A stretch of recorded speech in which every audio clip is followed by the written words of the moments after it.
Dear students, कल हमने पढ़ा था द लास्ट बार्गेन पोएम का एक स्टैंजा और उसके कॉम्प्रिहेंसिव क्वेश्चन आंसर्स को हमने पढ़ा था। आज हम तो देखिए, कल हमने पढ़ा था द लास्ट बार्गेन पोएम का एक स्टैंजा। अब हम थर्ड स्टैंजा इसका पढ़ेंगे और इसके बारे में जानने की कोशिश करेंगे कि आगे क्या होता है इसमें। और कल हमने पढ़ा था कि एक इसमें कोई व्यक्ति है और वो मतलब वो पोएट है और वो काम ढूंढने के लिए जा रहा है। तभी उसके सामने दो लोग आते हैं। पहले राजा आता है, सुबह के टाइम में राजा आता है और उसके पास बहुत पावर है, उसके पास बहुत हाथी घोड़े रथ और उसके बाद बहुत बड़ा महल है। तो वो उससे कहता है कि चलो मेरे साथ चलो और मेरे महल में रह कर के जो मेरा काम है उसको करना, मैं आपको बहुत अच्छी पगार दूंगा उसके लिए। उसके बाद एक मतलब जो व्यक्ति था, पोएट था, उसके साथ नहीं जाता है। फिर उसके पास में दोपहर में एक ओल्ड मैन आता है, बूढ़ा व्यक्ति आता है और उसके पास में बहुत सोना था और वो भी कहता है कि चलो मेरे साथ चलो, मैं तुम मेरे साथ चलोगे तो तुम्हारे पास बहुत पैसा होगा। तो जो पोएट था वो उनके साथ भी नहीं जाता है। अब ये शाम की बात होती है। शाम को देखिए उनके पास कौन आता है और फिर क्या होता है देखिए। तो इट वॉज इवनिंग, देखो आपको पहली लाइन से पता चल रहा है, इट वॉज इवनिंग, ये शाम का समय था। The garden has was all flower, और जो गार्डन था, गार्डन का जो हैज था, हैज का मतलब जो बाड़, मतलब जो बाड़ लगा देते हैं ना, जैसे जिससे आपके बगीचे में कोई घुसे ना। और तो मतलब बाड़ के अंदर जो बगीचा था उस पर फ्लावर लगे हुए थे, उस पर फूल खिले हुए थे। The fair made came out, वहाँ से एक बड़ी सुंदर मेड, मेड मीन्स लड़की है ना यहाँ पे, एक सुंदर लड़की वहाँ से आई एंड सैड, और उसने मुझसे कहा, I will hire you, I will hire you with a smile, मैं तुम्हारे साथ में तुम्हें हायर करती हूँ, तुम मेरे जो यहाँ पे जो बगीचा है उसमें काम करना।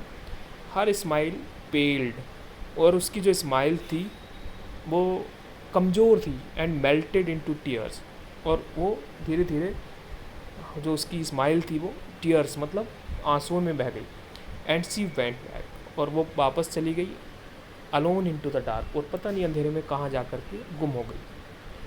ठीक है, तो मतलब कहने का इसमें है कि जो पोएट थे वे उस लड़की के साथ भी नहीं जाते हैं। मतलब ये शाम का समय था, इट वाज इवनिंग है ना, शाम का समय था। The garden has was all flower, और जो बगीचे के अंदर जो पेड़ पौधे थे उस पर बड़े सुंदर सुंदर फूल लगे हुए थे।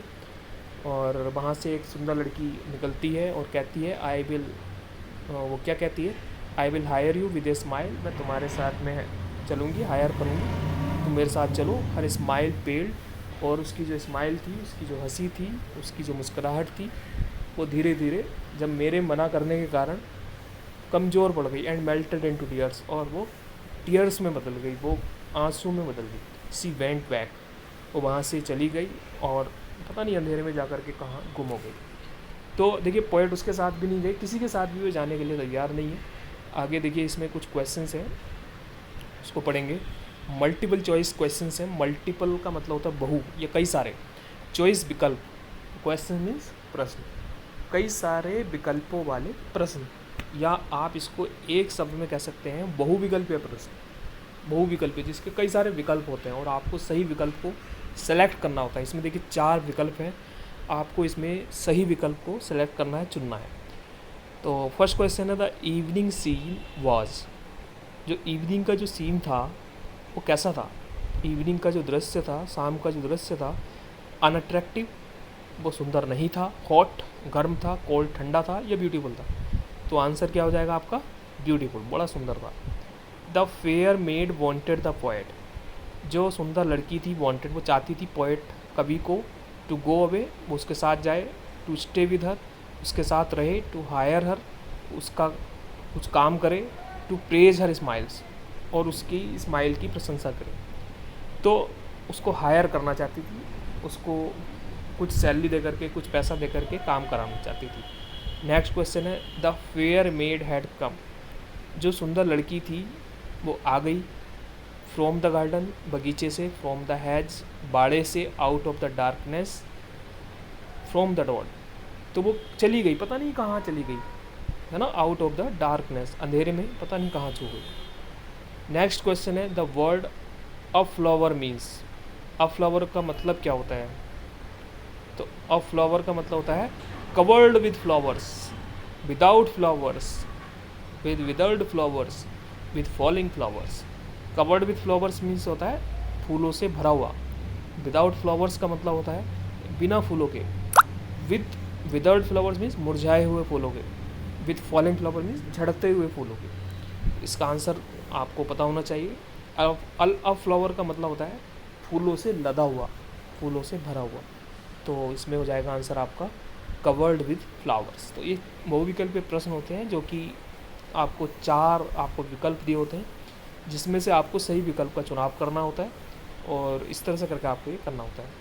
तो आप क्या करेंगे, ये सारे जो क्वेश्चंस हैं इनको अच्छे से, ये जो पोएम की लाइनें हैं इसको लिख करके आपको ये हिंदी मीनिंग लिखने की कोई ज़रूरत नहीं है, पैराफ्रेज लिखने की भी कोई ज़रूरत नहीं है। मल्टीपल चॉइस क्वेश्चंस आप लिखेंगे और इसमें से जो सही ऑप्शन होगा वही लिखेंगे। जो इसमें ऑप्शन नहीं है उसको नहीं लिखेंगे, सही ऑप्शन को ही आप नीचे करके लिखेंगे। तो आप ये सारा काम करके दिखाएंगे। Thank you.